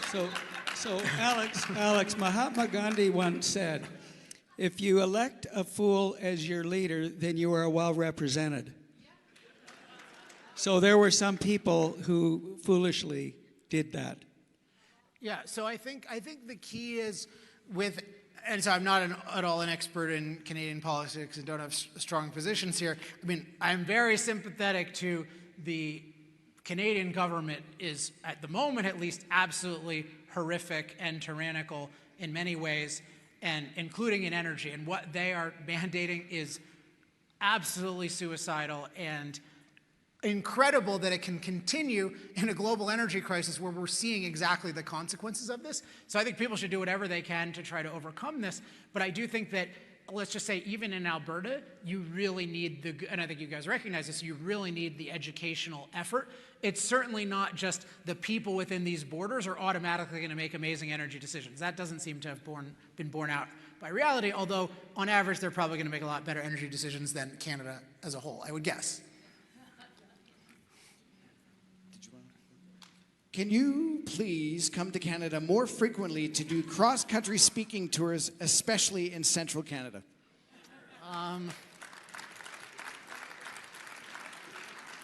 Yeah, I mean, basically, if people want to host me, and to be honest, like so this is the thing. I really enjoy speaking. This has been one of my favorite audiences. I'm serious. It's really fun for me. I do consider my primary job in the world to be as a thinker and a writer, because whatever I can do in terms of a speech, I think I can do more in terms of creating valuable resources. So the way I limit it is I do speaking, but it's a side thing, and I don't do unpaid speaking anymore just because I have so much demand and I only want to do so much of it. So if someone wants to sponsor that, I would love to do it. I think it can make a big difference. But I also think if no one wants to sponsor it, you guys can make a big difference by using all the points that are now freely available to you.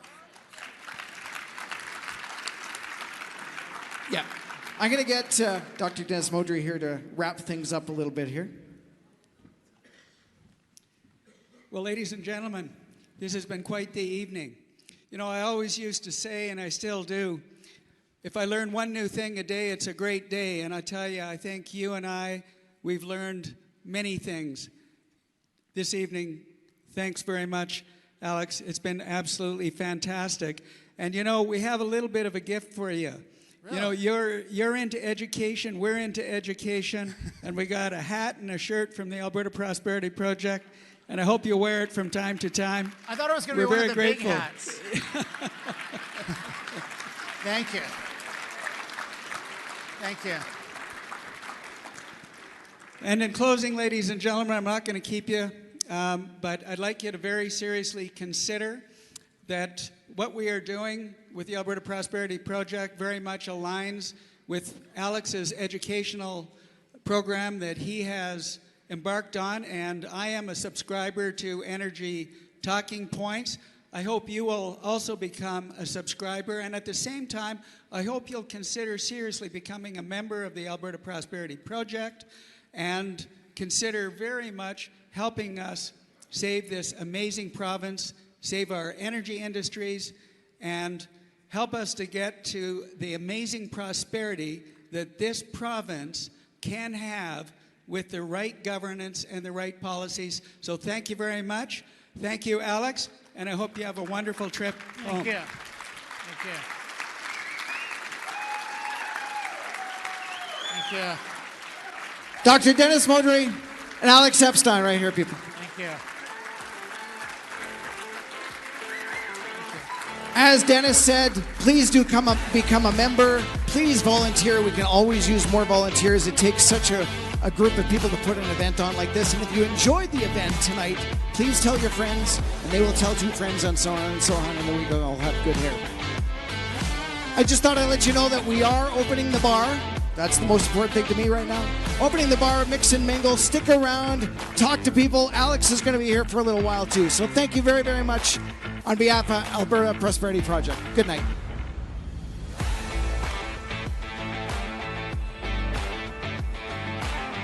Hi everyone, this is Alex Epstein. We are in New York City, one of the greatest industrial achievements in the history of industrial civilization. Unfortunately, people who think industrial civilization is immoral are taking advantage of the attention that a great city like New York has and using it to destroy the lifeblood of New York City, which is fossil fuel energy. So we are here to discuss that with them and hopefully get some of them to turn around and maybe carry an I Love Fossil Fuels sign. You know, well, actually, you know, fossil fuels make us a lot safer from the climate. Wow. Well, so in the last 80 years, we have 50 times fewer climate-related deaths since people can actually deal with heat and cold and all sorts of other climate-related problems. Okay, climate-related as in heat and cold, problems like that. Storms, everything from floods. We're safer from all of those things because we have modern civilization, and half the world doesn't have that. These fuels are far cheaper, more plentiful, more reliable than anything else. They're essential to billions of people's lives. And you're saying on the basis of a failed experiment of the last 100 years, you want to risk all of that. Okay, that's fine. I'm happy to have you have it, but I want to be free. And by the way, it's less than 7% of Germany is solar and wind combined. We're still looking for the scientists. We thought we had a lead, but right now it's like Bigfoot. But I mean, so there are about 3 billion people in the world with almost no electricity. In the last couple decades, by using coal and oil and gas, people have gotten a lot more electricity. So I would like to see that continue, but this rally is saying that that should be reversed. Well, they want to ban 80% of coal use. Nobody seems to be teaching, so we're going to see if we can learn something even over all of the cacophony.